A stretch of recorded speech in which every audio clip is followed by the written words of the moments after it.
E os gigantes? Agora vamos começar a falar um pouquinho deles. Quando analisamos com cuidado a evidência fóssil de cada espécie de per si, uma por uma, aquele quadro da coluna geológica começa a tomar outro formato. E eu quero dizer que os livros do Harun vão reposicionar essa questão. Porque a comparação será feita com os fósseis em relação às espécies atuais. E isso não tem recebido a devida atenção. Há desculpas. Não, maior não quer dizer mais evoluído, e isso e aquilo. Mas acontece que é um fato que tem que ser analisado. E ele não tem recebido a devida atenção. E, além disso, eles aparecem repentinamente completos. E aqui está quem sabe, o maior mamífero que já existiu. Baluchitherium, 5 metros de altura. É extinto. Mas não é dinossauro, não, é mamífero. Tá? Próximo. Por que eram gigantes? As primeiras libélulas que aparecem no registro fóssil, no Carbonífero, com idade de 360 milhões de anos, elas não são libélulas diminutas, incompletas ou planavam, que deveria ser o modelo evolutivo. Começou planando, depois a asa, né, melhorou, tal, surgiu uma asa, nadava, voava com uma asa e a outra era uma membrana que planava e finalmente surgiram 2 asas e depois 4 asas. Né? Há casos felizes que aconteceram. Primeira libélula, 70 centímetros de envergadura. Atual, 15. Tem alguma coisa errada na explicação evolutiva. Próxima. Novos achados são impressionantes. Eu vou mencionar 2 aqui. Primeiro, isso foi em 2007. Em 2007 foi encontrada uma floresta, não foi um vegetal fóssil, um pedacinho de osso, né? Uma mandíbula de um animal. Não, uma floresta. Qual o tamanho da floresta? 100 quilômetros quadrados. É quase em linha reta daqui a São Paulo. 100 quilômetros quadrados. Com 20 e tantos metros de espessura. 300 milhões de anos.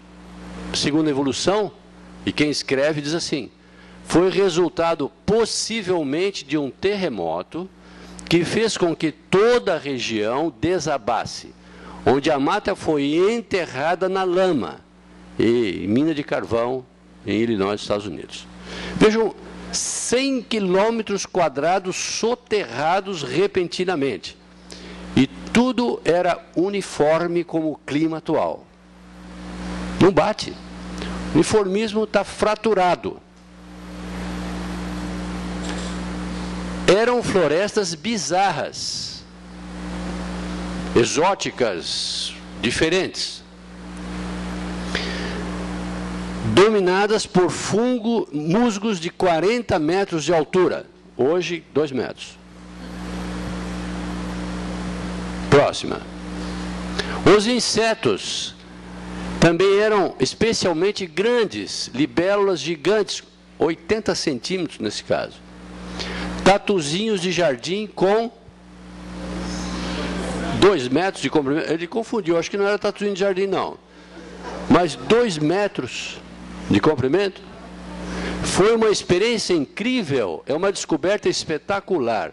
É muito interessante essa descoberta, porque eles estavam escavando, tirando o carvão, não é?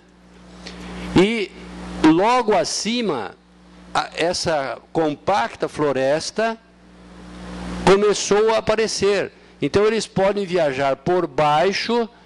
Eu não sei se dá para ver a foto aqui, ó, direito. Está vendo? Aqui tem um geólogo e a parte da floresta para cima. E tudo isso aqui é carbonífero, é carvão. e tem partes de carvão entrando na floresta também. Então, é fácil o estudo, nós vamos ter, nos próximos anos, elementos novos, interessantes, bizarros, especiais dessa floresta.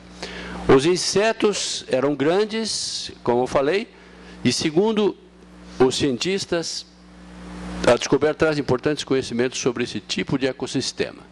E aqui estão restos de insetos, todos extremamente bem preservados. Para estar extremamente bem preservados, é soterramento repentino. Você vê que lama, olha, 100 quilômetros quadrados, 30 metros de espessura, fora o carvão que está abaixo, que são mais 40, 50 metros, tudo de um golpe. Só que foi tudo uniformemente, depositou num remanso de um riozinho, de uma lagoa. Claro que não. É óbvio, é 100 quilômetros quadrados contra a ideia. Como é que não enxerga? Lama, tem que ter água. Não é terreno sólido. Percebe? O argumento é sério para a evolução. Próximo. Vamos a uma outra, agora lá no Polo Ártico. 2007, 2006. Em 2006 foi encontrado em Spitsberg, uma ilha perto da Noruega, e foi encontrado o quê? Um gigante do tamanho de um ônibus, semelhante a um plesiosauro. Aqui está a marca do local que eles acharam. Aqui está a cabeça do animal com 2 metros. A cabeça tem 2 metros de tamanho. As vértebras são do tamanho de pratos e os dentes do tamanho de pepinos grandes. Um monstro enorme. A região cemitério com muitos esqueletos intactos. Preste atenção nisso. Esqueletos intactos. Sob uma camada de lama. Novamente aparece a lama. Agora, é um monstro de 12, 15 metros de tamanho, mas não é um monte. Como é que eles foram soterrados tudo ao mesmo tempo? Na lama. Os ossos pareciam ter sua integridade preservada. Preste atenção nisso. Ossos preservados, parece. Segundo a evolução, esses fósseis teriam 150 milhões de anos. Próxima. Eu quero dizer que, não coloquei aqui, mas a reportagem dizia que havia um odor muito interessante, perceptível, que era odor de gasolina e petróleo. Não sei se vocês perceberam o movimento, quando começou o degelo, agora no ano passado, intensamente, que foi muito mais intenso que nos anos anteriores, a União Soviética avançou com seus submarinos e navios no mar, dizendo que era seu território. Lá na cadeia Lomonosov, que eles falam. Não é que, ele falou, não, essa cadeia de montanha começa no continente e abaixa para o fundo do mar, portanto é continente ainda nosso, e nós queremos tomar conta disso. Por quê? Petróleo. Tá? Noruega, uma das grandes produtoras de petróleo. Aqui tem petróleo. Então vai começar um movimento. Os ocidentais, Estados Unidos, Canadá, já se movimentam desesperados para ocupar porções do Polo Norte e declarar seu território. Então tem outras consequências atrás disso aí. Aqui está uma tabela que nós já publicamos e nós resumimos essa informação comparada entre fósseis e seres atuais. Por exemplo, dos licopódios, o índice 100 e o atual 10 em relação à proporção de tamanho. E, portanto, o tamanho desse animal, desse vegetal atual, é 10% do fóssil. O fator 0,1, que seria 10%, e assim por diante. Pteridófita, libélula, tubarão, jacaré, pinguim, condor, tatu canastra, preguiça, elefante, seres humanos. Aqui é uma linha mais espessa. eu vou arredondar. O tamanho dos fósseis, em geral, é 40% a 50% maior do que as espécies atuais. No caso humano, a comparação foi com a idade. Nós não temos a medição, né? A gente sabe que eram gigantes, mas tá bom, se eu não tenho essa informação, é com a idade. Foi feita a comparação com a idade, não é o ideal, mas dá uma ideia.